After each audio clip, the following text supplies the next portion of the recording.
Hello, কেমন আছো সবাই? আশা করি সবাই খুব ভালো আছো এবং তোমাদের পড়াশোনা খুব ভালো করে চলছে, এটা আমি আশা করছি। দেখো, আগের দিন আমরা গোলক চ্যাপ্টারটা আই থিঙ্ক 4 পর্যন্ত মনে হয় করেছিলাম। হ্যাঁ, 4 পর্যন্ত করেছিলাম। ঠিক আছে, আজকে আমরা নেক্সট 5 থেকে শুরু করবো অঙ্কগুলো।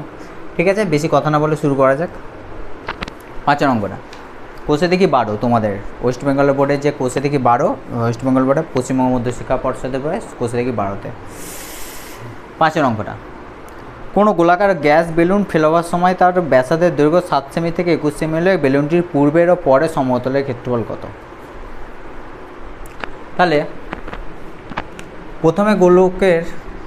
প্রথমে বেলুন ছিল তো, গ্যাস বেলুন। তাহলে প্রথমে গ্যাস বেলুনের ব্যাসার্ধ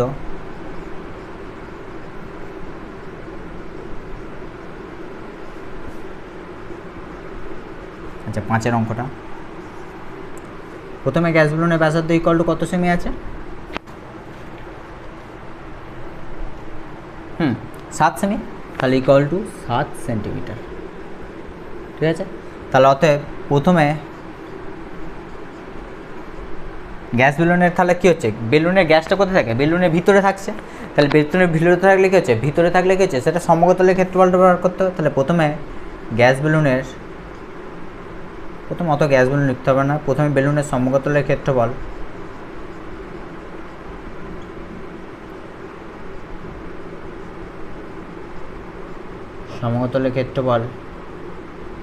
ইকুয়াল টু কী হবে? 4 পাই ইন্টু 7 স্কোয়ার বর্গ সেন্টিমিটার।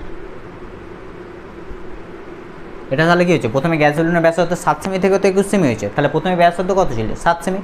তাহলে 7 সেমিতে হচ্ছে তোমার এটা ব্যাসার্ধ। আচ্ছা, তাহলে সমতলের ক্ষেত্রফল কত হচ্ছে? 4 পাই 8 স্কোয়ার, 4 পাই ইন্টু 7 স্কোয়ার। ঠিক আছে, আর একটু টোকোতে এটা।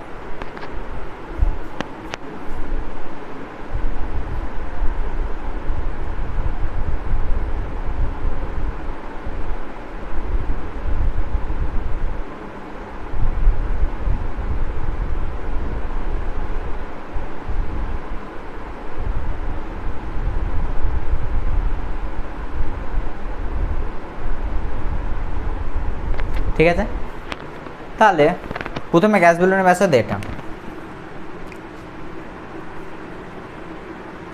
তাহলে এরপর কী হচ্ছে, ব্যাসার্ধ চেঞ্জ হচ্ছে। তাহলে পরে গ্যাস বেলুনের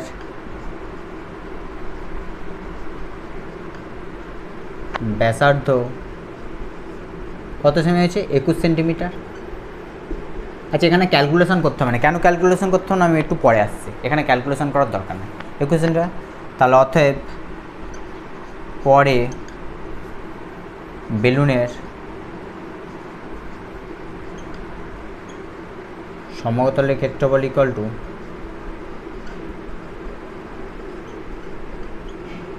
একইভাবে কী হবে? 4 পাই ইন্টু 21 স্কোয়ার বর্গ সেন্টিমিটার। এটা পরে হলো। ঠিক আছে, আচ্ছা তোমরা টোকে একটু, আমি কালিটা ঢালি।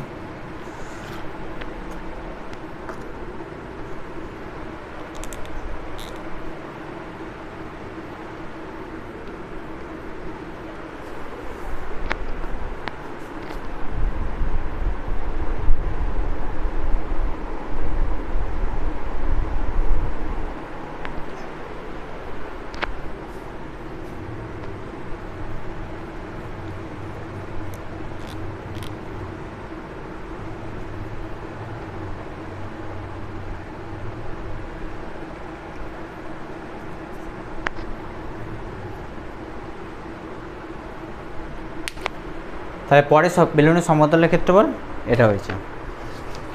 তাহলে কি বলেছে, বেলুনটির পূর্বে সমতলের ক্ষেত্রফলের অনুপাত করে। তাহলে অনুপাত চাইছে, অনুপাত মানে কি, ভাগ করতে হবে এটা বা এটা। তাহলে পূর্বে আর পূর্বে মানে কি, প্রথমে যেটা, পূর্বে মানে প্রথমে, তারপরে পরে। তাহলে লিখছি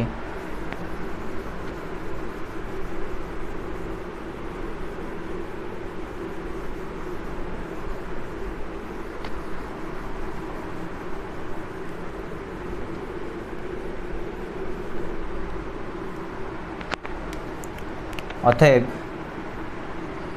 পূর্বে সমতলের ক্ষেত্রফল পূর্বে প্রথমে পূর্বে আর হ্যাঁ পূর্বের পর পূর্বে সমতলের ক্ষেত্রফল বাই পরে সমতলের ক্ষেত্রফল ইকুয়াল টু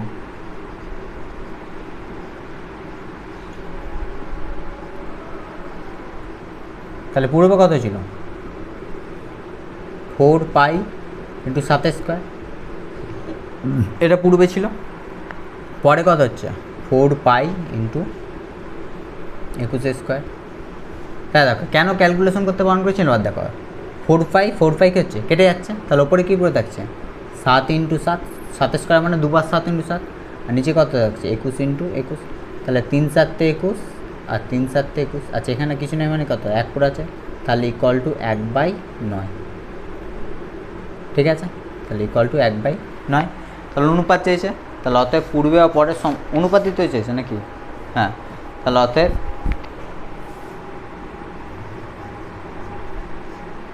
পূর্বে সমতলের ক্ষেত্রফল অনুপাত চেয়েছে মানে ইস্টু দিতে হবে, ইস্টু পরে সমতলের ক্ষেত্রফল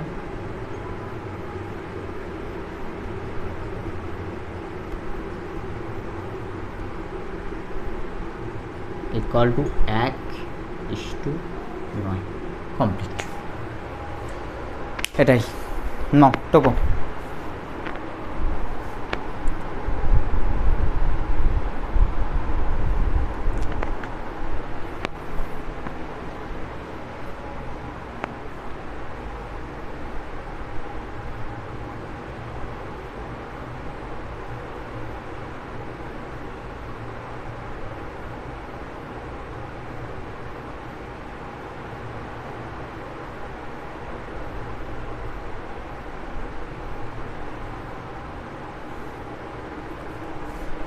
আচ্ছা ঠিক আছে, পরের অঙ্কটা।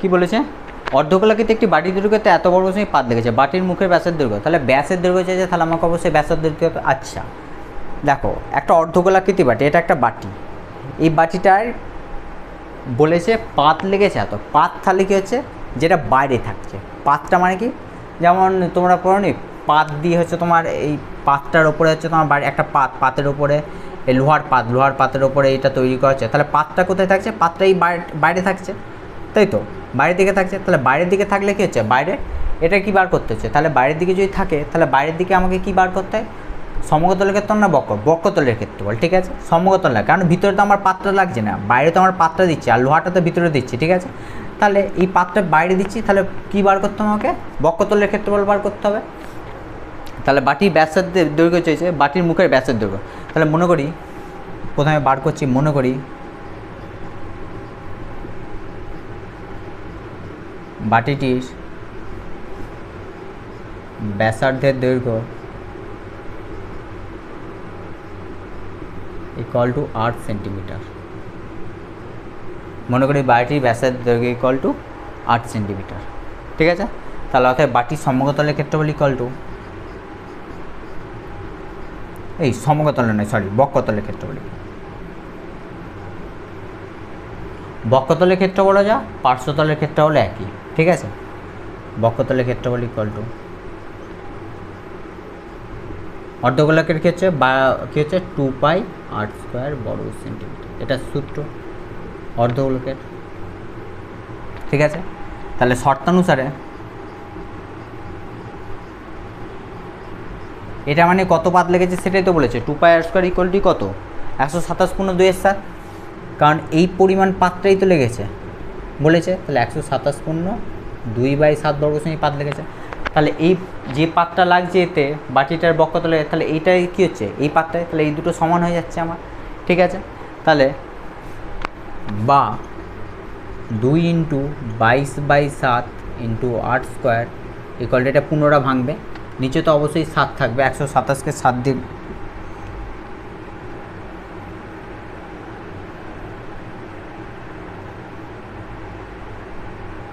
889 + 2 891 891/7। দেখো এই সাত তলায় তলায় কেটে যাচ্ছে, তাহলে বা আর স্কোয়ার ইকুয়াল টু কত হচ্ছে 891 ইন্টু, আচ্ছা নিচে তো কিছু নেই, সব ওপর থেকে নিচে নামবে এদিকে, তাহলে 2 × 22। আমি সবসময় বলেছি যখন ওই 22 মাল্টিপ্লাই থাকবে না তখন দেখবে এগুলো 11 দিয়ে কাটাকাটি যাবে। দেখো 11 দুগুণে 22, 8 11 88, 11 তাহলে বা আর স্কোয়ার ইকুয়াল টু 81/2 × 2। কতটা দেখো করছে,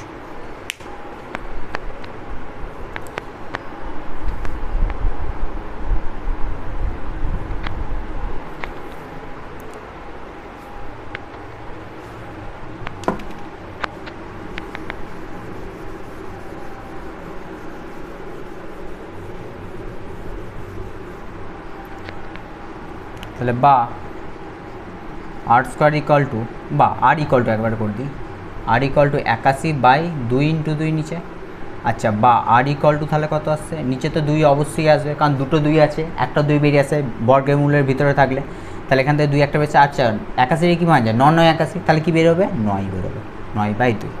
ঠিক আছে, আর ইকুয়াল টু 9/2। আচ্ছা অত পয়েন্ট করার দরকার নেই, কাজ করবে। তাহলে অতএব বাটির মুখের ব্যাসের দৈর্ঘ্য ইকুয়াল টু, ব্যাসের দৈর্ঘ্য চেয়েছে তো, হ্যাঁ, তাহলে অতএব বাটির মুখের ব্যাসের দৈর্ঘ্য ইকুয়াল টু, অতএব বাটির মুখের ব্যাসের দৈর্ঘ্য ইকুয়াল টু 2r। তাহলে ব্যাসার্ধ দিয়ে আছে, ব্যাস বার করতে হবে, তাহলে কী হতে হবে 2 দিয়ে গুণ করতে হবে। ঠিক আছে, শিখিয়েছিলাম। তাহলে 2 × r এর মান কত 9/2, তাহলে 2 2 কেটে যাচ্ছে, ইকুয়াল টু কত হচ্ছে 9 সেন্টিমিটার। কমপ্লিট।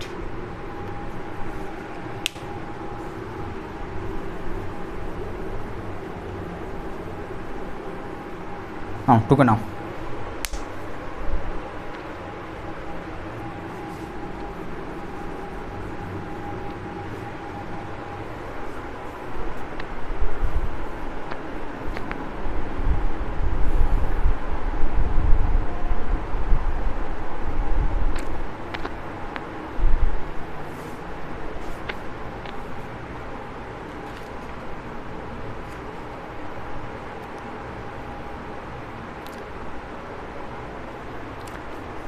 নেক্সট অঙ্ক, একটি নিরেট লোহার গোলার ব্যাসার্ধ এত, ওই গোলাটিতে কত ঘনসেমি লোহা আছে। তাহলে দেখো কত ঘনসেমি লোহা আছে। আমি একটা অঙ্কে আই থিঙ্ক কোন অঙ্কটায় কত ঘনসেমি যখন বলেছিলাম, ঘনসেমি আই থিঙ্ক 3 অঙ্কটা, হ্যাঁ, তখন কী করতে হবে আমাকে আয়তন বার করতে হবে। তাহলে এটা আগে আয়তন বার করি আমি। কি ডাটা দিয়েছে আমাকে অঙ্কটায়,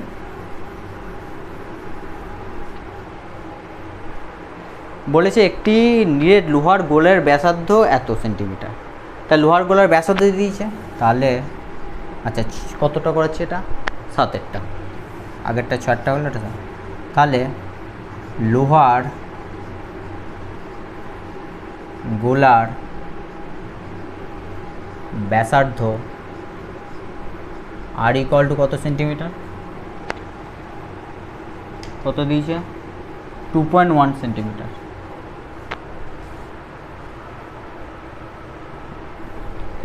হুম 2.1 সেন্টিমিটার। তাহলে লোহাটিতে কত ঘনসেমি লোহা আছে, তাহলে লোহার গোলকের আয়তন, লোহার গোলাই তো দিয়েছে, হ্যাঁ লোহার গোলা, তাহলে লোহার গোলার আয়তন ইকুয়াল টু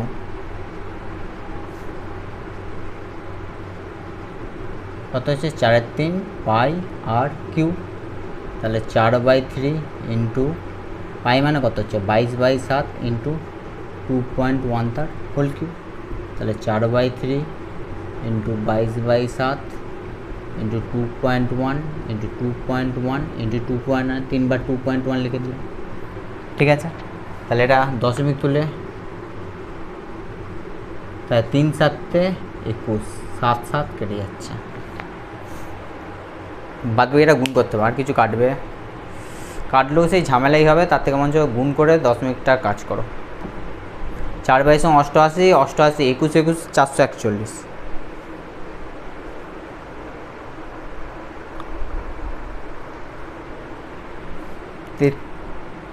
38,808।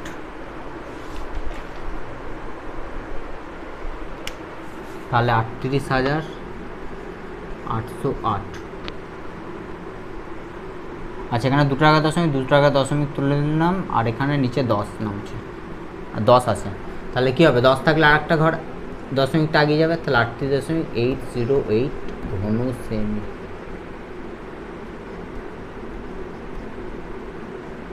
এটা হচ্ছে লোহার গোলার আয়তন।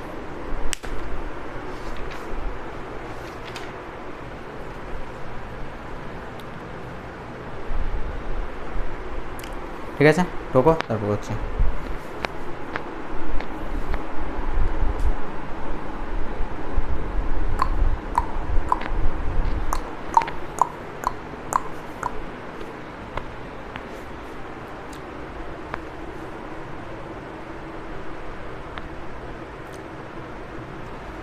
একটা উত্তর বেরিয়ে গেছে। ঠিক আছে, আরেকটা উত্তর এসেছে, লোহার গোলার বক্ষতলের ক্ষেত্রফল নির্ণয় করতে হয়েছে। তাহলে ওই লোহার গোলা, তাহলে অতএব দিয়ে আবার লিখতে হবে, অতএব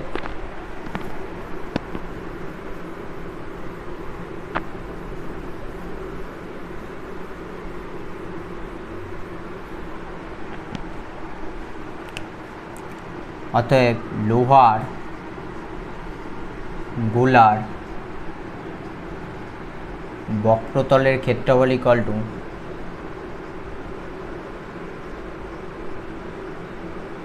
কত হবে, লোহার গোলা চেয়েছে, তাহলে গোলকের বক্রতল, গোলার বলেছে গোলকের, তাহলে 4π8², তাহলে 4 ইন্টু 22/7 ইন্টু 8² মানে 2.1 তার হোল স্কোয়ার, তাহলে 4 ইন্টু 22/7 ইন্টু 2.1 ইন্টু 2.1, দশমিক 10 তুলছে, 3 7 কত হচ্ছে 21, তা 4/8 88, 88 ইন্টু 6.3, 88 ইন্টু 6.3, তাহলে 554.4, 554.4 / 10, নিচে 10 আছে। ঠিক আছে, তাহলে কী হবে, একটা ধর আগিয়ে যাবে, 55.44 বর্গ সেন্টিমিটার, কারণ এখানে ক্ষেত্রফল চেয়েছে, তাহলে বর্গ সেমি। বাস, কমপ্লিট হয়ে গেছে।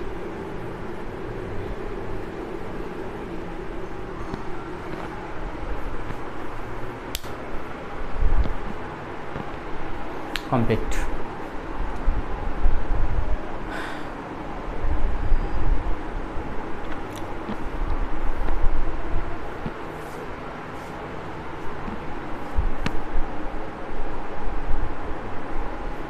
নেক্সট অঙ্ক,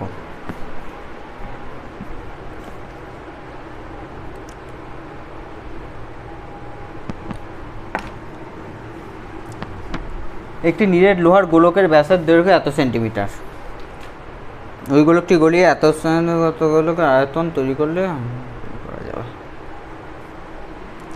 ইম্পর্টেন্ট অঙ্ক আছে এটা, প্রায় টেস্টের বেশিরভাগ স্কুলেই পড়ে, টেস্টে কি সেকেন্ড টাইমে কি ইম্পর্টেন্ট আছে, দাগ দিয়ে রাখো ইম্পর্টেন্ট বলে, অঙ্কটা ইম্পর্টেন্ট 8টা।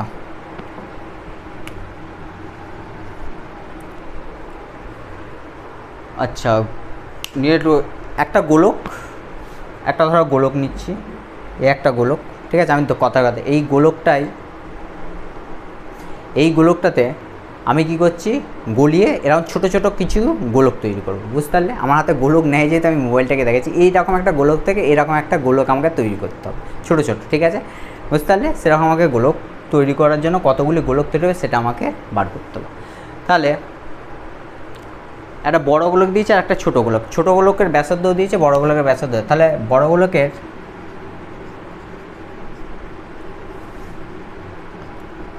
ব্যাসের দৈর্ঘ্য মানে কি, বড় গোলক মানে কোনটা বলতো, যে গোলকটা থেকে গলিয়ে আমি ছোটো ছোটো গোলক তৈরি করি সেটাকে আমি বড় গোলক ধরছি, ঠিক আছে। তাই বড় গোলকের ব্যাসের দৈর্ঘ্য ইকুয়াল টু কত আছে, কত দিয়েছে 14 সেমি, হ্যাঁ 14 সেমি ব্যাসের দৈর্ঘ্য দিয়েছে, তাহলে আমাকে ব্যাসার্ধ বার করতে হবে। তাহলে অতএব বড় গোলকের ব্যাসার্ধ ইকুয়াল টু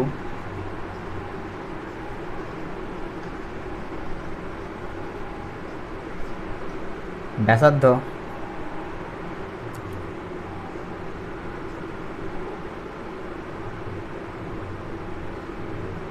আচ্ছা R1 ধরো 14/2, তাহলে 7 × 2 = 14, তাহলে ইকুয়াল টু 7 সেমি, তাহলে এটা বড় গোলকের ব্যাসার্ধ বেরিয়ে গেল।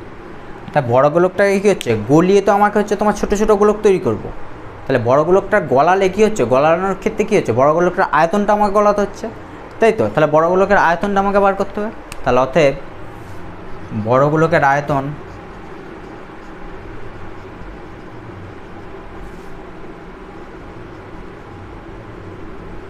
কী হবে, 4/3 পাই R1 তার হোল। আচ্ছা এখানে যেহেতু আচ্ছা R1 দিচ্ছি তাই আমি R1 দিলাম, ঠিক আছে।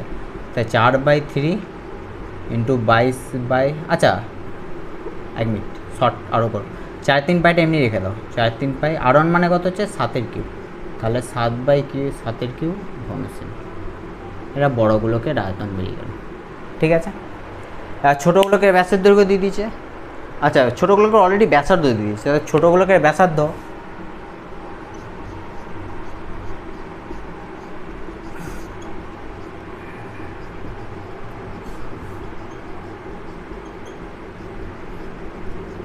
R2 লিখছি, R2 = কত দিচ্ছে 3.5 সেন্টিমিটার। এটা ছোটোগুলোকে ব্যাসার্ধ দিচ্ছে, ঠিক আছে। R2 = এটা দিচ্ছে। তাহলে ছোটোগুলোকের আয়তন বার করো একইভাবে। আচ্ছা কতগুলি ছোটো গোলক তৈরি করা যাবে আমি জানি কি, জানিনি। তাহলে মনে করি Xটি ছোটো গোলক তৈরি করা যাবে, তাহলে মনে করছি সেটাই তো বার করতে হবে। মনে করি Xটি ছোটো গোলক তৈরি করা যাবে,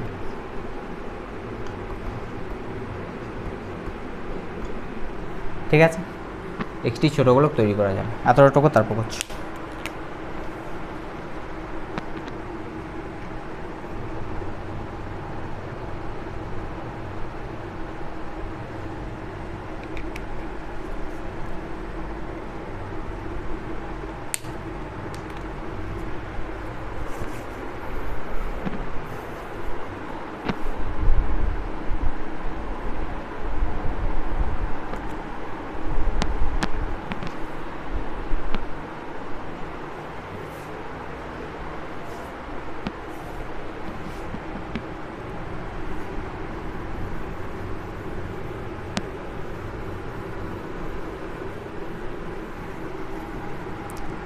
তাহলে অতএব Xটি ছোটো গোলকের আয়তন =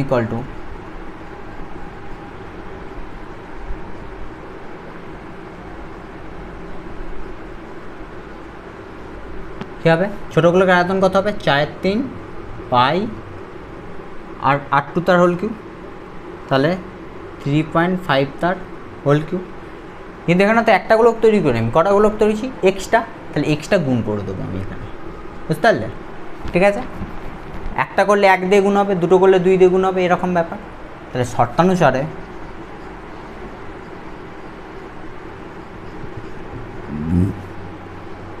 X ইন্টু 4/3 পাই 3.5 তার হোল কিউব, এই যে এই ছোটো গোলকটা কোথা থেকে হয়েছে, এই বড় গোলক থেকেই তো হয়েছে। তাহলে এরও যে আয়তন হবে এই সব কটাগুলো একসাথে যোগ করলে সেই আয়তনটাই পাবো, বুঝতে পারলে।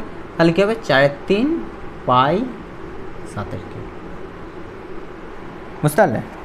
যদি আমি বলি এই মোবাইলটা থেকে এইটা তৈরি হয়েছে এই পেনটা, তাহলে কী হচ্ছে এরও যে আয়তন হবে এই মোবাইলটারও কী হচ্ছে, এই পেনটারও কী হচ্ছে সেই আয়তনটাই পাবো আমি, ঠিক আছে। সেটাই করেছি আমি। কেন তখন বলেছিলাম এগুলো করার দরকার, দেখো 4/3 এদিকে 4/3 কেটে যাচ্ছে, পাই পাই কেটে যাচ্ছে, ঠিক আছে। সেই জন্য বলেছিলাম ওখানে ক্যালকুলেশন না করতে।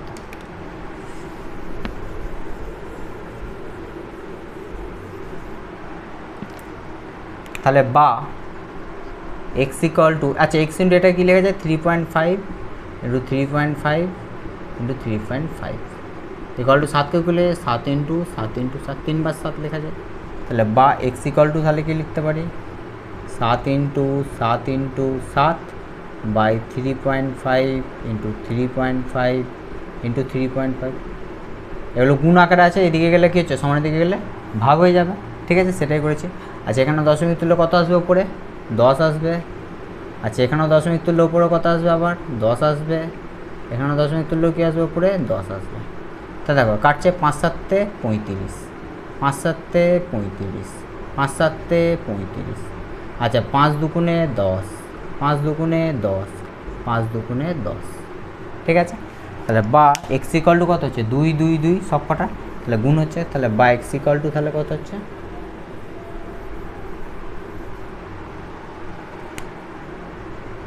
তাহলে বা এক্স ইকাল টু 2 2 4, 4 দুগুণে 8 হয়ে যাচ্ছে। বুঝতে পারলে? তাহলে অতএব কটি গোলক তৈরি করা যাবে? অতএব কী বলেছে, কতগুলি নিরেট গোলক তৈরি করা, অতএব 8টি নিরেট গোলক তৈরি করা যাবে। অতএব উত্তর লেখা, অতএব 8টি নিরেট গোলক তৈরি করা যাবে। আজ কমপ্লিট। নাও টোকো।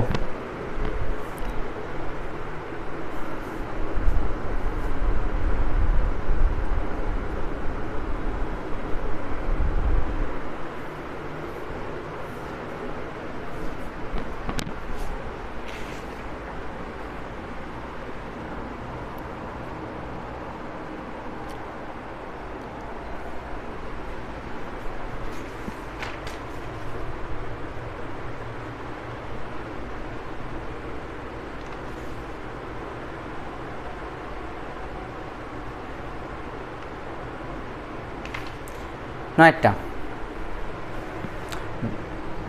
কতটা হলো, এই 8টা হলো, আর 9টা এরপর 9টা ইম্পর্টেন্ট আছে, 9টাও দাগ দাও।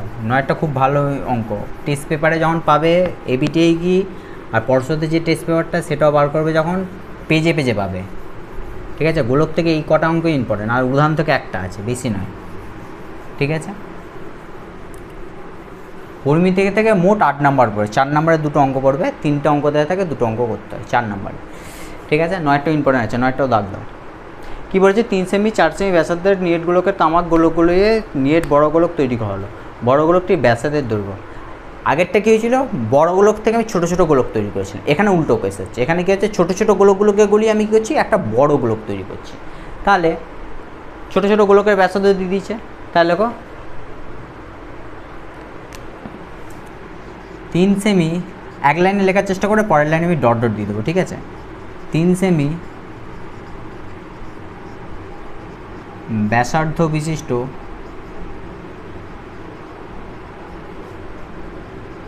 গোলকের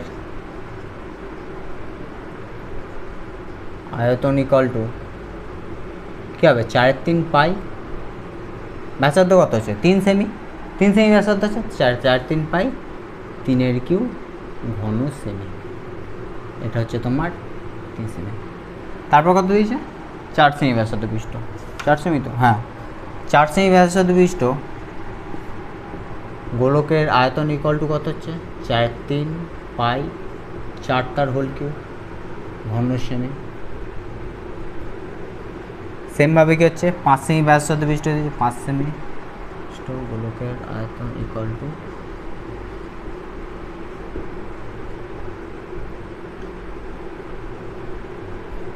ঘন সেমি। ঠিক আছে, তাহলে এবার কি বলেছে, এর থেকে এবার বড় গোলক তৈরি করছি। তাহলে বড় গোলকের ব্যাসার্ধ হচ্ছে আমি, তাহলে মনে করি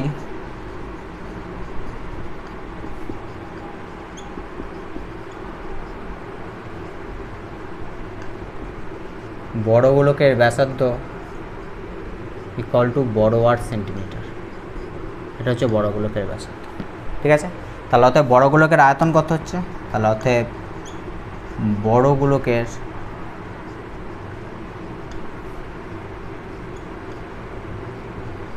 আয়তন ইকুয়াল টু কত হচ্ছে, 4/3 পাই বড় r³ ঘন সেন্টিমিটার। এটা বড় গোলকের আয়তন বেরিয়ে গেল। ঠিক আছে, টোকাতোটা তারপর করছি।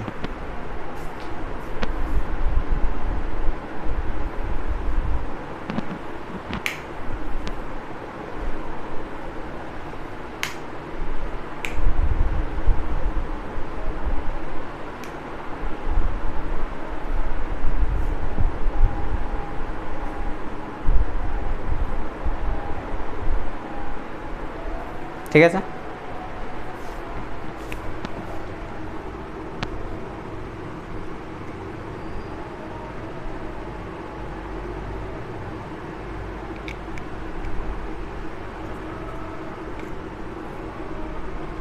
একটা বড় গোলকের আয়তন বেরিয়েছে। তাহলে এই তিনটে গোলক গলেই তো আমি এই বড় গোলকটা তৈরি করেছি। তাহলে এই তিনটে গোলকের যে আয়তন হবে, অর্থাৎ একসাথে তিনটে গোলককে গলিয়ে যে আয়তনটা পাবো, এই বড় গোলকের আয়তনটাও কী হচ্ছে, সেম হবে। তাহলে শর্তানুসারে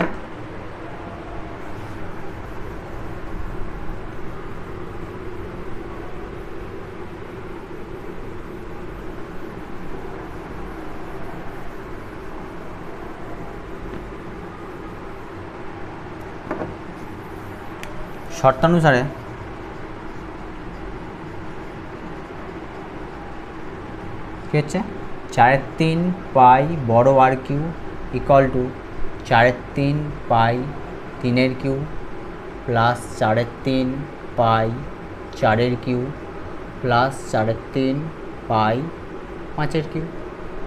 এই তিনটাগুলোকে আয়তনের যোগফলের সমান হচ্ছে। তাহলে বা কেন 4/3 পাই আর কিউ যেমন আছে এটা আমি রেখে দিচ্ছি, এখানে 4/3 পাই আমি কমন নিয়ে নিচ্ছি, পাই কমন, এটাকে হচ্ছে 3 Q plus 4 Q plus 5 Q.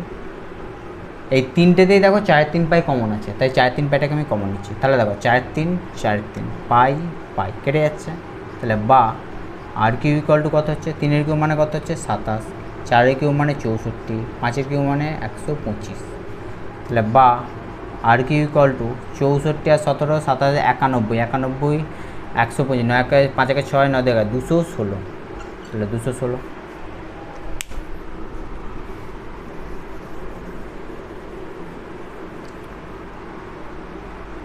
তাহলে বা আর কিউ ইকুয়াল টু 216 মানে কত হচ্ছে 6 কিউ, 6 কিউ মানে 216।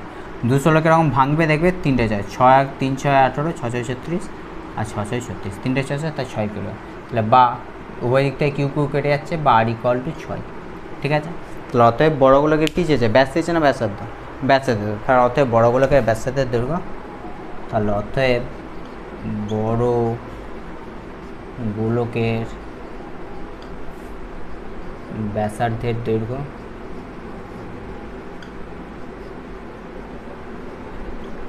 6 সেন্টিমিটার। কমপ্লিট হয়ে গেছে।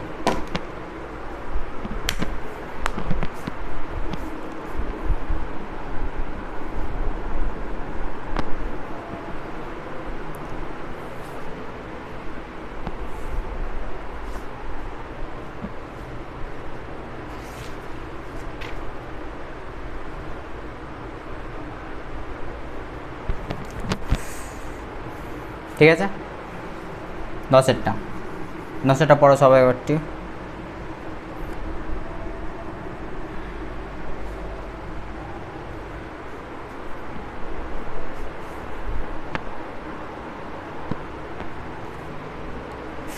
বলছি একটি অর্ধগোলাকৃতি গম্বুজের তলের ব্যাসের দৈর্ঘ্য এত, গম্বুজটি উপরিতল রং করতে প্রতি বর্ণের যাত্রা খরচ হবে কত, হিসাব করে লিখি। 10টা ইম্পর্টেন্ট আছে, 10টাও দাগ দেবে, 10টা ইম্পর্টেন্ট না। এখানে 8 9 10, হ্যাঁ এগুলো আপাতত করো, তারপর আমি বলছি। 12টাও তারপরে আছে দেখছি এখানে, 8 9 10 এগুলো বিশেষ করে 9টা বিশাল ইম্পর্টেন্ট। কোশ্চেন ব্যাংকে কি টেস্ট পেপারে কি, বিশেষ করে টেস্ট পেপারে এবিটিএ এই পর্ষদ প্রচুর পাবে, পেয়ে যাবে যায়। 10টা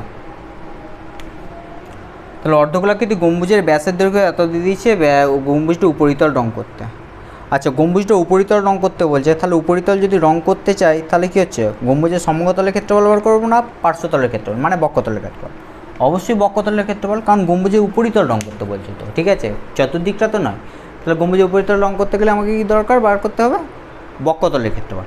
তাহলে অর্ধগোলাকৃতি গম্বুজের ব্যাস ইকুয়াল টু কত, তাহলে 10টা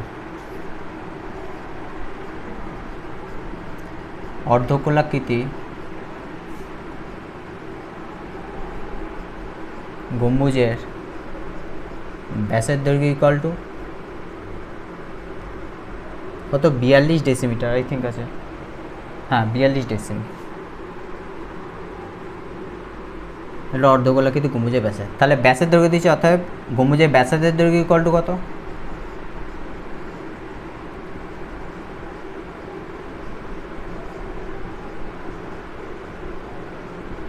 কী করতে হবে, ব্যাসের দৈর্ঘ্য দেওয়া আছে, তাহলে ব্যাসার্ধের দৈর্ঘ্য, তাহলে কী করতে হবে 42/2 করে দিই, তাহলেই বেরিয়ে যাবে। কারণ ব্যাস দেওয়া আছে, ব্যাসার্ধ বার করতে হলে 2 দিয়ে ভাগ করতে হচ্ছে, তাহলে ইকুয়াল টু 21 ডেসিমিটার। এটা গম্বুজের ব্যাসার্ধের দৈর্ঘ্য বেরিয়ে গেল। তাহলে গম্বুজের বক্ষতলের ক্ষেত্রফল বার করো। তাহলে গম্বুজের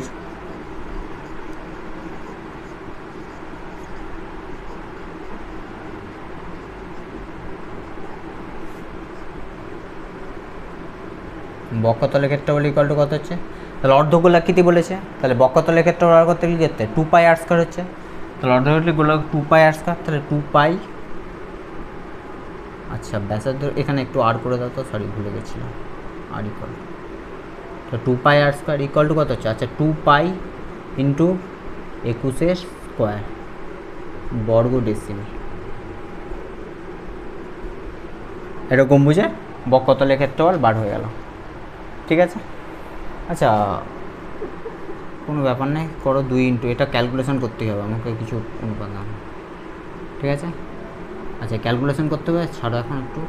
তাহলে 2 ইন্টু, তাহলে equal to 2 into 22/7 into 21 into 21, তাহলে কত হচ্ছে 3 × 7 = 21, তাহলে 3 × 21 = 63, 22 × 2 = 44, 63 ইন্টু 44,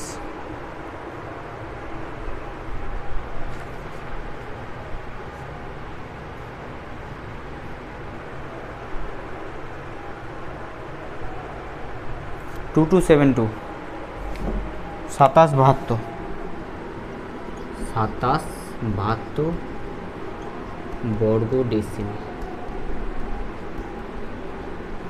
ঠিক আছে, 2772 বর্গ ডেসিমি আছে, কিন্তু আমার রং করতে কী চেয়েছে, বর্গ মিটারে চেয়েছে, তাহলে আমাকে কী করতে হবে, ডেসিমিটারটাকে মিটারে বার করতে হবে। আচ্ছা এতটাটুকু তারপর করছি।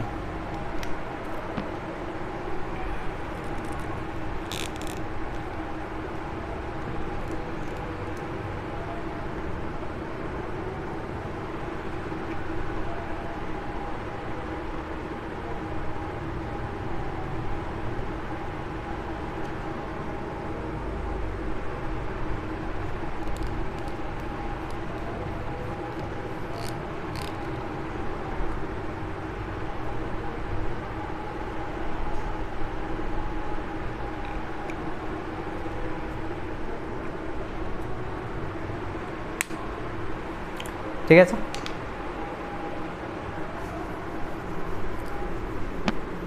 তাহলে 2772 বর্গ ডেসিমি চেয়েছে, কিন্তু আমাকে চি চেয়েছে মিটার এসেছে, কত বর্গ প্রতি বর্গ মিটারে। দেখো ভালো করে অঙ্কটা পড়ো, লাস্টের দিকটায় লাইনটা দেখাচ্ছে কত বর্গ মিটার, তাহলে বর্গ ডেসিমিটারটাকে আমি মিটারে করতে হবে, তাহলে ইকুয়াল টু সমানের তলেই তোমরা সমান দেবে, 2772 মিটার ডেসিমিটার 1 ঘর, ডেসিমিটার থেকে মিটারে করতে গেলে হচ্ছে 1 ঘর পিছতে হচ্ছে, তাহলে কত হচ্ছে 10 দিয়ে ভাগ করতে হচ্ছে। কিন্তু দেখো এখানে বর্গ ডেসিমিটার, একটা ডেসিমিটারের জন্য আমি 10 দিয়ে ভাগ করবো, কিন্তু এখানে কি আছে বর্গ, মানে কি স্কোয়ার, তাহলে কী হবে দুটো 10 হয়ে যাবে, বুঝতে পারলে। তাহলে ইকুয়াল টু বর্গ, এটা কী হয়ে গেল তাহলে মিটার হয়ে গেল, বর্গ ডেসিমিটার থেকে মিটার, তাহলে 2772/100 বর্গ মিটার, তাহলে ইকুয়ালটি কত হচ্ছে 27.72, আচ্ছা এটাই রেখে দাও বর্গ মিটার। ঠিক আছে, তাহলে এবার নাও 1 বর্গ প্রতি বর্গ মিটার। আচ্ছা একইভাবে কী নাম করতে হবে, নাহলে একবারও করতে হবে, গম্বুজের উপরিতল রং করতে মোট খরচ হবে এত টাকা করতে হবে, আর নাহলে এটাও করতে হবে, এরকম করে 1 বর্গ মিটার রং করতে খরচ হয় ক টাকা, 35 টাকা দিয়েছে, তাহলে এত বর্গ মিটার, তাহলে 2772/100 বর্গ মিটার রং করতে খরচ হয় ইকুয়াল টু দেবে 35 ইন্টু 2772/100। ঠিক আছে, এটা তাহলে 5 দিয়ে কাটছে, 5 7 35, 5 × 100, 2 দিয়ে কাটছি, 13 দুগুণে 26, 8 দুগুণে 16, 6 দুগুণে 12, 10 দুগুণে 20, তাহলে 1386 ইন্টু 7, 1386 সাথে 7 গুণ করবো 2/10, তাহলে 1386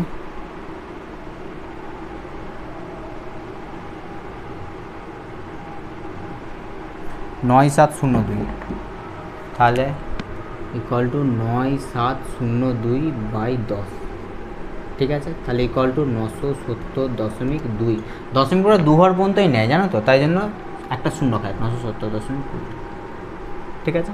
তাহলে অতএব উত্তর লিখে দেবে কী চেয়েছে, অতএব গম্বুজের উপরিত রং করতে এত টাকা খরচ হবে। তাহলে অতএব গম্বুজের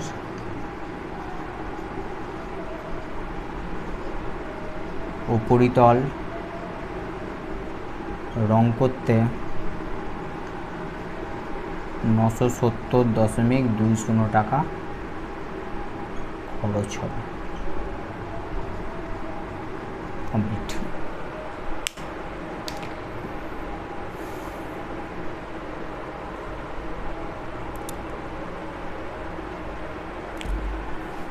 ঠিক আছে, আজকের মতো এই পর্যন্তই থাক, আবার নেক্সট ডে দেখা হবে। এই অঙ্কগুলো ভালো করে প্র্যাকটিস করা, যে অঙ্কগুলো ইম্পর্টেন্ট বললাম সেগুলো ভালো করে আরও প্র্যাকটিস করো, কারণ ওই অঙ্কগুলোই বেশিরভাগ দেখেছি আমি টেস্ট পরীক্ষায় কি আর ফাইনালে কি আসে, ঠিক আছে। ফাইনালে পরিমিতি থেকে একটা বাইরের অঙ্ক থাকে, একটা বই থেকে থাকে, ঠিক আছে। কনসেপ্ট যদি ক্লিয়ার করে থাকো তাহলে বইয়েরগুলো যদি ভালো করে কনসেপ্ট ক্লিয়ার করে থাকো বাইরেরটা করতে কোনো অসুবিধা আমরা দেখেছি, কারণ ওরা কনসেপচুয়ালি দেয় বাইরের থেকে যেটা দেয়, ঠিক আছে। ভালো করে প্র্যাকটিস করো। Good night.